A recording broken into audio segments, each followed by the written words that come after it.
nkwifurije kugubwa neza, nkwifurije amahoro y'Imana. Iyi ni Newsline Rwanda, nge ndi Emmanuel nk'ibisanzwe. Perezida Kagame rero ni umwe mu bitabiriye irahira ry'umukuru w'igihugu cya Gabon mushya. Rero bimwe byabaye rero byatangaje abantu ku isi muri rusange.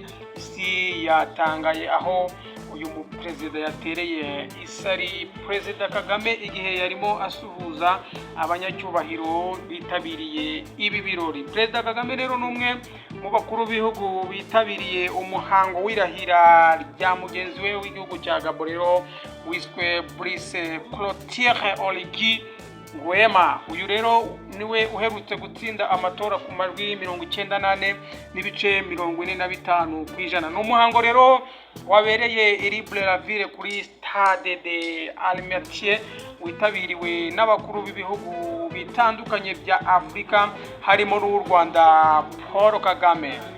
Umaro Bisoko Embalo wa Guinea rero Bissau, harimo Madame Doumbouya wa Guinea, nawe Adama Barrow wa Gambia, Ismail Omar Guelleh wa Djibouti, ndetse na Bisselo Diomaye Faye. Uyu rero ni wa Senegal, harimo n'uwitwa Theodore Obiang Nguema Bansogo wa Guinea Equatoriale, ndetse n'abandi ba perezida bakomeye cyane harimo na Perezida Kisekedi wa DRC Congo. Rero harimo na Ndayishimiye, uyu ni perezida w'u Burundi, nawe ari mu bitabiriye iki kirori cyo kwakira perezida wa Gabon. Brice rero Oligui Nguema yatsinze amatora yabaye kuri tariki 12 Mata, nyuma y'amezi 19 ari perezida w'inzibacyuho nyuma yo kujya ku butegetsi rero ahiritse wo bita Ali Bongo.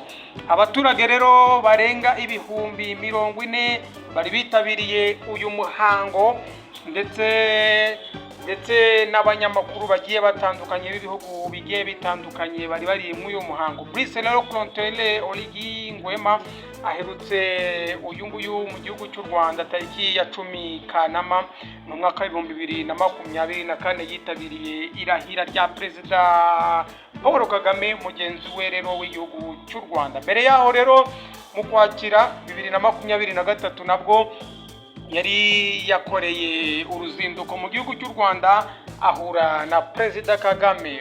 Uyu mugabo rero bisobanuye ko akunda igihugu cy'u Rwanda. Icyo gihe rero ibiganiro byabo byibanze ku nzira y'inzibacyuho mu gihugu cya Gabon, umutekano ku mugabane wa Afurika, ndetse no mu bihugu bigize umuryango w'ubukungu bwo muri Afurika yo hagati cyangwa se AES, ndetse no kurebera hamwe uburyo u Rwanda na Gabon byagirana ubufatanye mu nzego zitandukanye. Gabon rero ni igihugu gikunze cyane cyangwa se gikungahaye ku bucuruzi bwa peteroli, ndetse n'ubucuruzi bw'imbaho ndetse n'amabuye y'agaciro. U Rwanda rero na Gabon bisanzwe bifatanya imikoranire n'ubuhahirane binyuze rero mu bwikorezi bwo mu kirere, ndetse na sosiyete nyarwanda ya Rwandair ikorera ingendo i Libreville muri Gabon rero. Nayo rero urumva ko bahuje ubuhahirane ndetse n'ingendo kugenderana muri rusange. Ibihugu rero byombi byasinyanye amasezerano y'imikoranire mu mwaka w'1976, aza kuvugururwa mu mwaka w'2010. Perezida Kagame rero ni umwe mu bitabiriye uyu muhango, kandi yaje kuba rero ahabwa icyubahiro kiruta icyo abandi baperezida bagiye bahabwa. Ikindi cyatangaje abantu muri uyu muhango rero ni Perezida Felix Tshisekedi, aho naho rero nawe yaje kuba agaragara muri uyu muhango. Bitari byitezwe ko uyu mugabo yaza ku meza imwe na Perezida Paul Kagame, ndetse bagahurira hamwe no bita Evariste Ndayishimiye perezida w'u Burundi. Nawe bari bazi ko ataritabira uyu muhango wo kumurika rero perezida mushya wa Gabon. Ni bimwe rero mu bintu bitangaje byari byitezwe hariya hantu ko uyu mugabo aza kugaragara hano, Felix Tshisekedi ndetse na mugenzi we Ndayishimiye Evariste w'igihugu cy'u Burundi.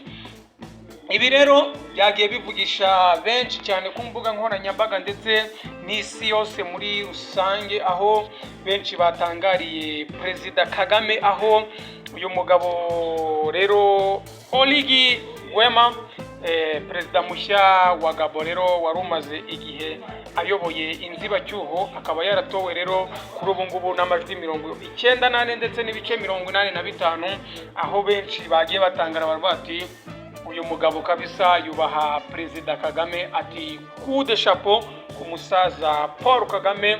Ariko siwe gusa wenyine, isi yose burya uyu mugabo Paul Kagame iramwubaha cyane, ndetse ugeze no kuri Trump arakubwira ati nta wundi mugabo twahuza atari Perezida Paul Kagame w'igihugu cy'u Rwanda. Namwe rero nahanyu kugira ngo mukunde Perezida Paul Kagame. Ndi Emmanuel nk'ibisanzwe ni Newsline Rwanda, kora subscribe kugira ngo tujye dukomezanya umenye ndetse n'ibiganiro bigezweho muri rusange. Ciao ciao, mugira amahoro y'Imana.